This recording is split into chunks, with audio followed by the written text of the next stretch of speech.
नमस्कार दोस्तों, आप सभी को नववर्ष की हार्दिक शुभकामनाएं। नववर्ष पे ये मेरी दूसरी वीडियो है। मुझसे काफ़ी लोगों ने कहा कि अंकित जी आप ऑर्गेनिक फार्मिंग की इतनी सारी वीडियोस बनाते हैं, जगह जगह फार्म जाते हैं, लोगों से मिलते हैं, अपना अनुभव साझा करते हैं, कभी आप अपना भी खेत दिखाएं, अपना भी गाँव दिखाएं। तो आज ये वीडियो खासकर उन्हीं लोगों के लिए और एक अपनी याद भी कायम रखने के लिए।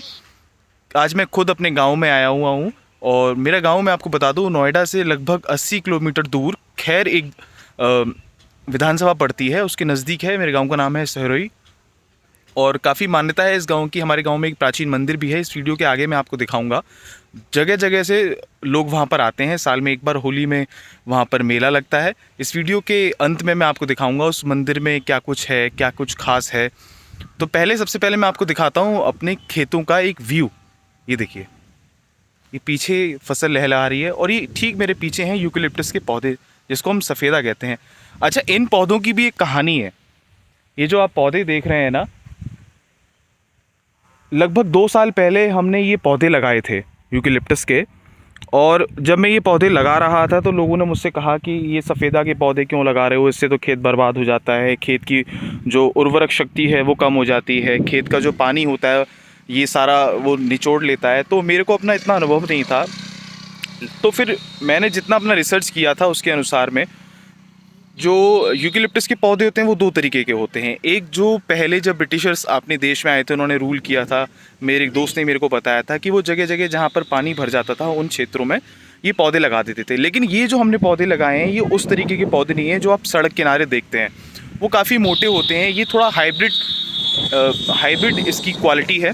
और अगर ये आप देखेंगे, गौर से देखेंगे, तो मैंने ये मेड़ के सहारे लगाए थे। ये जो पानी का ये एक फुहारा होता है जिससे खेतों में पानी लगता है, ये आप देखिए, इसके सहारे ये मैंने लगाए थे। तो यहाँ पर ये जो जगह रहती है 12 महीने यहाँ पर पानी बरकरार रहता है खेत में। जब भी ट्यूबवेल चलेगा, पीछे हमारा ट्यूबवेल है, मैं आपको दिखाता हूँ, तो ये उससे कोई भी ऐसा नहीं है कि आपका पानी खर्च कर देगा या कुछ दिक्कत आ जाएगी। लोग ये कहते हैं कि ये यूकेलिप्टस के पौधे लगाने का फ़ायदा है क्या है। अब ये देखिए, अब 2 साल पहले मैंने यहाँ पर लगाया था। मैं इस वीडियो में आपको फ़ोटो भी दिखाऊंगा जब मैंने ये पौधे लगाए थे, इसका वृक्षारोपण किया था। मेरे साथ एक मेरे मित्र भी थे, नरेश जी, हम दोनों मिलकर यहाँ पर आए थे, हमने पौधे लगाए थे। अच्छा हुआ क्या, कम से कम लगभग हमने यहाँ से ही लेके पूरी, आप ये देखेंगे मैड, ये वहाँ तक पौधे लगाए थे। लेकिन क्या कहते हैं, वो जंगली सुअरों के कारण यहाँ कोई बैरिकेटिंग है नहीं खेत में।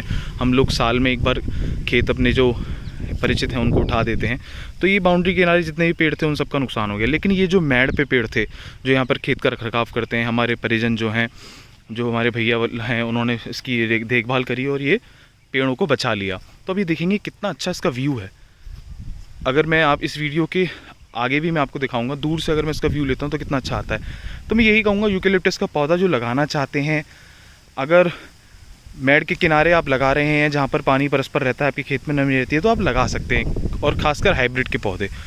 और अगर आपके पास ऑप्शन और अच्छे हैं, अगर आप आंवला लगाना चाहते हैं, अमरूद लगाना चाहते हैं, मोरिंगा लगाना चाहते हैं, तो इस तरीके के भी आप पौधे लगा सकते हैं। लेकिन उनका रखवाली का थोड़ा सा रहता है। अब यूकेलिप्टस के पौधे क्या है, इनकी कोई रखवाली की, इस पर कोई फल नहीं तोड़ के ले जाएगा, इसका कोई नुकसान नहीं पहुँचाएगा, कोई जीव जंतु एक बार जब बड़े हो जाते हैं तो उसको कोई भी परेशानी नहीं होगा। और आप चाहें तो उसको छांट सकते हैं। देखिए कितना अच्छा दृश्य है। तो आज इस वीडियो को बनाने का उद्देश्य आपको ये दिखाना था कि हम अपने खेत दिखाएं। मैंने आपको दिखाया है कि यहाँ से लेकर ये जो पूरे है, वहाँ मेरी गाड़ी खड़ी है, पार्क है मेरी गाड़ी, और ये जो आप देखेंगे इधर की साइड और इधर की साइड, ये सब हमारे ही खेत हैं। और ये ट्यूबवेल है अपना, इस ट्यूबवेल को यहाँ पर जो भी रहते हैं वो ऑपरेट करते हैं। तो आप ये देखेंगे यहाँ भी खेती हो रही है, यहाँ भी बराबर। ये देखिए आप, इधर भी हम लोगों ने गेहूं कर रखा है और इधर भी गेहूं कर रखा है।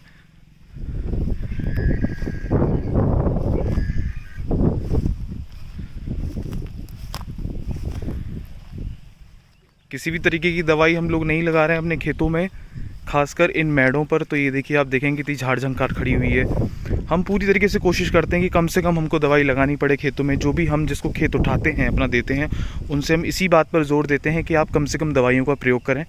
गेहूँ आपके सामने है, ये जो बिजली की लाइन है, इससे इधर वाला खेत अपन लोगों का है, हमारा है।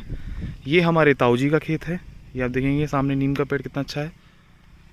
ये इधर की तरफ हम लोगों का है, इधर हमारे ताऊजी देखते हैं।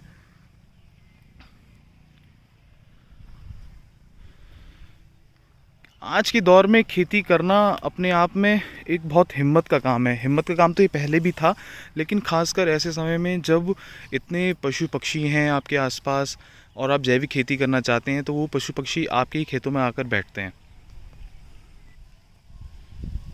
वो आपके खाने को, जो भी आपका अनाज है, उसको नुकसान पहुंचाते हैं। तो हमें ये देखना चाहिए कि ज़्यादा से ज़्यादा लोग ऑर्गेनिक करें, तो किसी एक जो नुकसान है पशु पक्षियों का, कोई नुकसान नहीं है उससे। जो भी वो करते हैं, मतलब हमारी जो धारणा है पशु पक्षियों नुकसान करते हैं, ऐसा कुछ नहीं है। वो हमारा खाना खा रहे हैं तो कहीं ना कहीं हमको कुछ वो दे भी रहे हैं। अगर वो कुछ बीट करती है, कोई पशु कोई खाद्य डाल के जाता है हमारे खेत में, तो वो भी हमारे काम ही आती है। अब ये देखेंगे आप पीछे, जो मैं आपको बता रहा था ना कि दूर से कितना अच्छा दिखाई देगा, तो आप ये देखिए व्यू कितना अच्छा आ रहा है इसका, यूकलिप्टस वाला। तो चलिए, बने रहिए हमारे साथ और देखते रहिए खबर किसान की यूट्यूब चैनल। फिर हाजिर होंगे लेकर कुछ और नई वीडियो। आज के लिए बस इतना ही। नमस्कार, जय जय। ये है मंदिर हमारे गांव का, जो हमने बताया था, पैतृक मंदिर। इसको हम कहते हैं बाबरे बाबा जी का मंदिर, और ये काफ़ी प्रसिद्ध है। यहाँ पूरे देश से लोग आते हैं, होली के आसपास पूरा यहाँ मेला लगता है।